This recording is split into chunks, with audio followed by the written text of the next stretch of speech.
la prison et même de se faire rapatrier à cause d'un parrainage. Canada, sortez, l'heure est grave. Le coquille a quitté d'un côté. Cette histoire fait trembler tous mes organes. Affaire de parrainage au Canada, c'est versé Nawa en passe. Bon chef, mais reconnu, c'est Madame la Présidente. Les gars, écoutons cette histoire jusqu'à la fin. Je fais également un appel ici à tous mes grands frères et mes tontons qui sont des consultants agrémentés en immigration, des avocats, de laisser des conseils en commentaire parce que le cas de notre jeune soeur est critique. Mais en contexte la famille. La petite est arrivée au Canada ici en 2019 comme étudiante internationale. Et tu as précisé que, étant orpheline de père et son oncle qui payait ses études, elle s'est inscrite dans un programme de baccalauréat à l'université. Vous savez tous que le baccalauréat, c'est une durée de 3 ans. Donc, ayant donc complété 1 année et demie, son oncle a eu des graves soucis de santé et donc il ne pouvait donc assurer les frais financiers par rapport à ses études. La fille, qu'est-ce que l'on fait? Elle a donc demandé un prêt étudiant. Le prêt lui a été accordé. Je tiens à rappeler qu'il lui restait 1 année et demie d'études à terminer. Sa session coûte 13 000 $. Faites-vous même 13 fois 3, donc 3 sessions. Ça fait environ 39 000 $ qu'elle a pris en prêt étudiant. Voilà. Maintenant, elle a fini ses études. Dieu a fait grâce. Elle a obtenu son post-diplôme. Avec les dettes qu'elle avait à payer, plus les factures de la vie quotidienne, elle n'arrivait pas à joindre les deux bouts. Quelques années après, Dieu l'a bénie encore davantage. La fille obtient sa résidence permanente. Une joie qu'elle ne peut s'empêcher de cacher. Elle a posté ça sur tous ses réseaux sociaux, montrant à quel point elle est contente d'avoir eu un statut permanent au Canada. 2 semaines après, un monsieur la contacte sur Facebook en lui proposant une forte somme de 50 000 $. Chopata, fort, Jesus Pilot. Mais attendez, pousse. Mais les hommes avec un tel fort potentiel financier, vous les rencontrez où, mes soeurs? Mais donnez-nous aussi les réseaux où on peut rencontrer ce genre d'hommes. Bref, on poursuit. Le monsieur lui propose donc d'épouser son frère et de le parrainer en échange d'une somme de 50 colos. Le deal, c'est quoi? Le monsieur en question, son frère est venu comme étudiant étranger. Il est venu là changer le statut, il est passé à demandeur d'asile. Sauf que là-bas aussi, ça quitte avec la loi C12. Vous voyez un peu. Du coup, il fallait qu'il trouve un moyen pour que son frère, son statut soit donc protégé. D'où le deal donc de mariage, de parrainage par le mariage, pour que le gars soit protégé. Le monsieur lui dit qu'il donne 25 colos avant et 25 colos après. Et ils doivent habiter ensemble. Et dès que le gars a ses colos, les deux prennent leur chemin. C'est donc ça, en fait, le schéma schématisé. Bon, la fille, sur le moment, avec les dettes qu'elle n'a pas fini de payer et la vie qui est un peu compliquée, non, logiquement, elle accepte. Ils se donnent rendez-vous quelque part. Le monsieur lui donne les 25 colos. Tranquillement et cash. C'est que temps après alors, ils se sont mariés. Le grand frère a respecté sa part du contrat. Il leur a pris un appartement à 2. Les deux habitaient ensemble, tranquilles. Chacun respectait les parts de son contrat jusqu'à ce que la procédure tombe. Tout se passait bien. Le chemin était bien ficelé. Quelques mois après, la go reçoit un courriel où on lui dit qu'elle doit se présenter pour témoigner dans une affaire, dans une enquête. La fille sait que depuis qu'elle est au Canada ici, elle n'a jamais tué une mouche. Donc elle ne comprenait pas comment elle va se retrouver dans un way comme ça. Elle s'est dit que peut-être c'est l'erreur. Elle est restée tranquille, elle n'a pas réagi. 2 semaines après, on lui envoie le courrier. On lui fait comprendre qu'elle est tenue de se présenter dans une affaire de meurtre, bref, d'enquête. Qu'elle doit aller auditionner là-bas, quelque chose comme ça. Ah, la fille arrive donc sur les lieux. On lui fait donc comprendre que l'homme qu'elle a épousé là, il est impliqué probablement dans une affaire de meurtre. En plus de ça, tout ce qui est trafic de drogue, ce qui est fusillade là, le gars est dedans. C'est-à-dire que tu trouves aussi le bon. C'est un brigand. Ah Seigneur, le monde est matata dans ce Canada là. Bref, on continue. La fille là, elle est dépassée, elle ne comprend pas ce qui a fait de s'est passé. Donc elle est choquée. Maintenant, elle fait nous comprendre qu'apparemment, les images du gars auraient circulé dans les journaux pour qu'on puisse le retrouver. Mais vu que les deux sont mariés, c'est qu'il la rend carrément complice également de ce que le gars a fait. Chopata, double tissus bailo. Ça, l'histoire là devient de plus en plus compliquée. À partir d'ici là, je vais parler en francam. Bon, la fille maintenant encore pour le même dos là. Elle a commencé à coller les avocats, les consultants et tout. On lui fait donc comprendre que son dossier est raille. Parce qu'elle n'a aucun moyen de prouver le contraire de Ziki Joss. Et elle ne peut pas prouver qu'elle ne nouait pas les ouais du gars. Parce que ça fait quand même un bon moment qu'ils étaient ensemble et tout. Et entre-temps, le seul moyen qu'elle a pour se défendre, c'est de prouver que... Donc, le moyen qu'elle pouvait se défendre aussi, là, elle ne peut pas utiliser ça. Parce que la manière dont elle a rencontré le gars, le schéma aussi n'est pas très propre. Parce que c'est dans... Vous voyez un peu, non, c'est dans un petit schéma qu'ils se sont rencontrés et tout. Donc, c'est compliqué. Là où elle est là actuellement, elle est encore en procédure. On risque de retirer son statut. Elle back, elle ne réclame plus ici. Cette histoire-ci, je m'adresse à mes frères du terre, mes frères du pays et tous les Africains du Canada. Je peux comprendre qu'à un moment donné, non, on se retrouve dans en fait, c'est un oui. Ce qui est compréhensible, le gars, ce qui est compréhensible, moi je ne juge personne. Mais avant de faire ça, rassurez-vous que la personne est clean. Demandez les antécédents judiciaires. Parce que la fille aujourd'hui paye plus cher que le dos qu'on lui a promis là. Parce qu'elle n'a pas touché le reste. Elle a touché la moitié. Elle paye plus cher, son avenir est en jeu. Est terriblement en jeu. Demandez les antécédents judiciaires. Parce que vous pouvez vous retrouver, vous pouvez vous retrouver dans une histoire que vous ne pouvez plus contrôler. Les gars, faites très très attention. Maintenant, c'est les grands frères ici qui ont peut-être les conseils par rapport à ça. Les gars, écrivez en commentaire, pardonnez. La fille m'a permis de raconter son histoire pour que ça puisse sensibiliser beaucoup de personnes qui sont dans la même situation. Ou même aussi avoir des conseils des grands frères qui sont dans le domaine ou bien qui ont une expertise par rapport à ce genre de way. Les gars, faisons très très attention dans ce genre de cas-ci. Aujourd'hui, elle paye plus cher que l'argent là. Et je trouve que le gars aujourd'hui, dès qu'il a su qu'on a auditionné l'anga, il a disparu. Il a disparu. Donc la go ask alors maintenant si est-ce qu'elle peut montrer les conversations avec le monsieur là pour voir d'où le chemin est parti. Parce qu'elle a peur que si elle montre comment ils sont rencontrés à partir des messages, des propositions de Jay et tout, ça peut jouer contre elle. Donc, c'est ma question que je vous pose aujourd'hui. En tout cas, la famille, faites beaucoup attention à vous, c'est la présidente. Et puis, cette histoire-ci, on va vraiment largement débattre en live. Parce que mine de rien, c'est une sœur. Et quand une sœur est touchée, toute la communauté est touchée. C'est la présidente. Ah, Madame la Présidente, elle est trop intéressante. Elle est trop intéressante. J'adore sa façon de raconter les histoires. Elle est tellement à fond dedans là. Elle est, on dirait, elle est dans l'histoire, elle est dans l'action. On dirait qu'elle est là quand l'histoire se passe tellement. Elle est passionnée. J'adore sa façon de narrer. Et par-dessus tout, ce que j'adore le plus, c'est quand elle place son chouapata.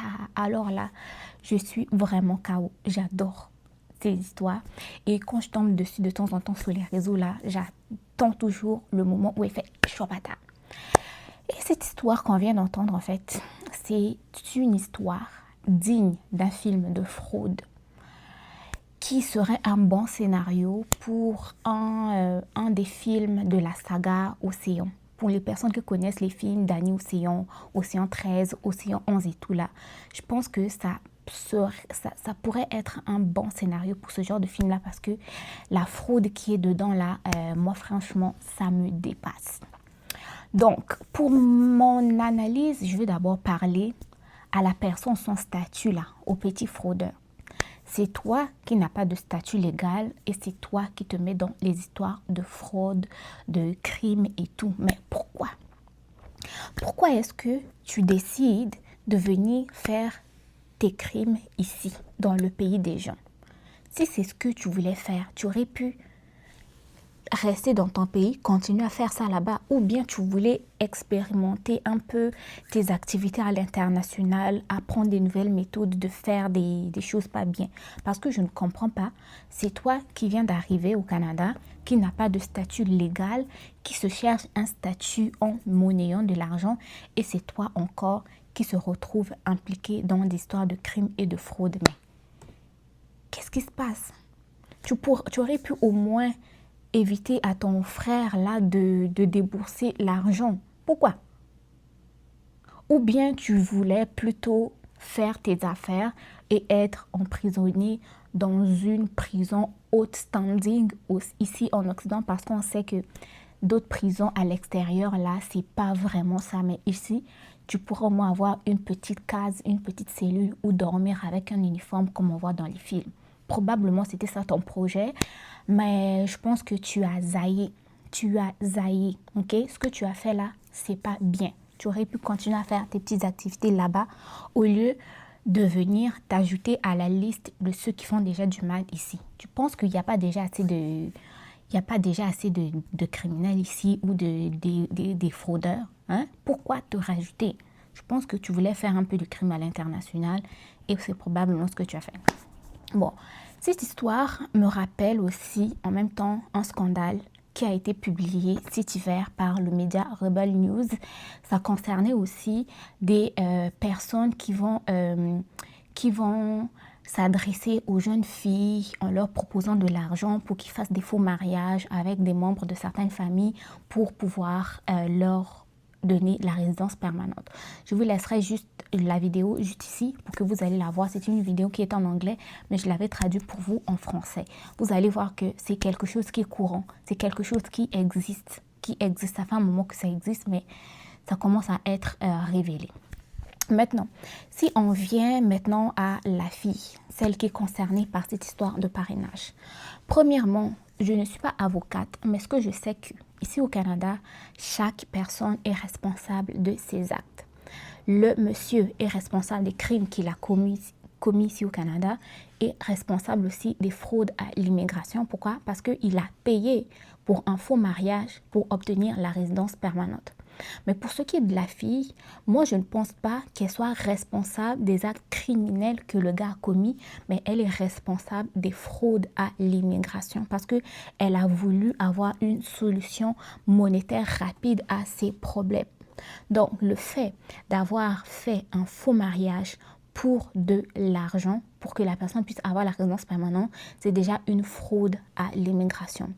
Et si jamais, je ne sais pas à quel moment est-ce que tu as obtenu ta résidence permanente, mais sache que si c'est après,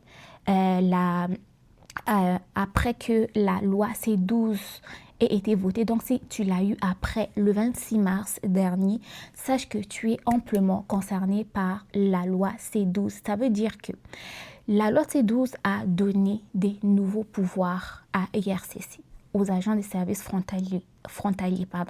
Ceux-ci peuvent désormais annuler des visas de travailleurs, d'étudiants, de résidence permanente lorsque la sécurité publique est impliquée. Et la fraude que toi tu as fait implique amplement la sécurité publique. Pourquoi? Parce que tu as fait un faux mariage, tu as fait une fraude. La fraude rentre dans les intérêts publics et le fait aussi c'est que tu t'es allié à une personne qui est venue commettre des crimes ici au Canada. Donc, tu risques, ta résidence permanente risque de t'être retirée si tu l'as eu après l'entrée en vigueur de la loi C12. Si tu l'as eu bien avant, tu es toujours coupable de fraude à l'immigration dans le sens où tu as fait un faux mariage.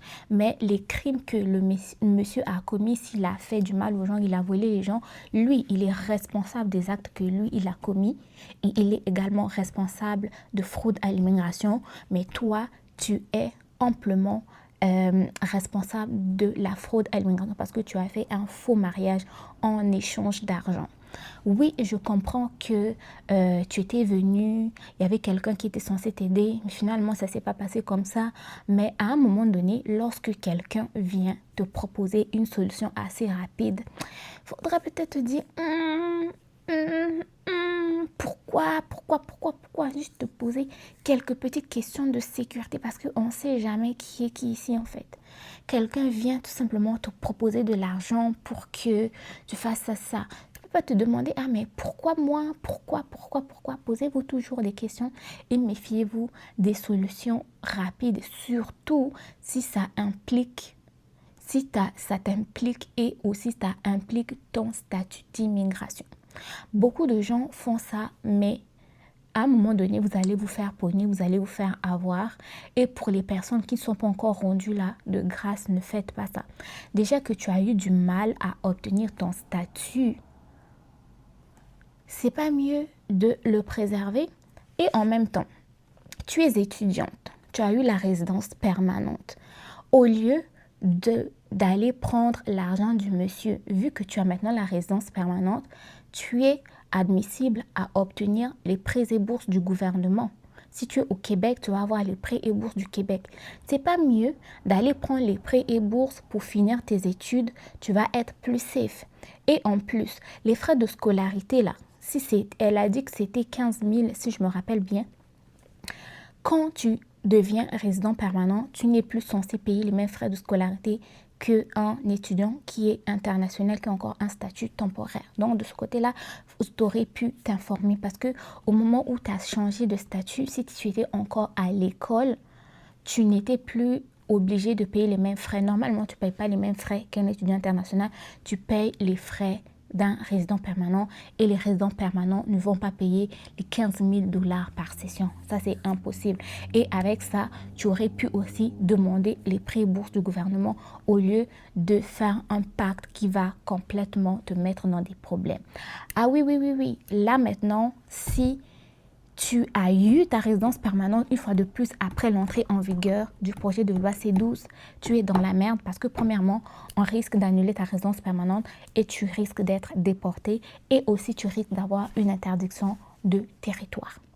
Donc, réfléchissez à 2 reprises avant de vous allier à n'importe qui, avant d'accepter toute aide aussi rapide alors qu'on ne sait pas vraiment ce qui se passe en dessous.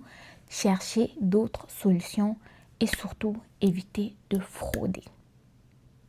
À bon entendeur, salut. Et vous, qu'est-ce que vous pensez de toute cette histoire? Moi, je trouve qu'elle est incroyable.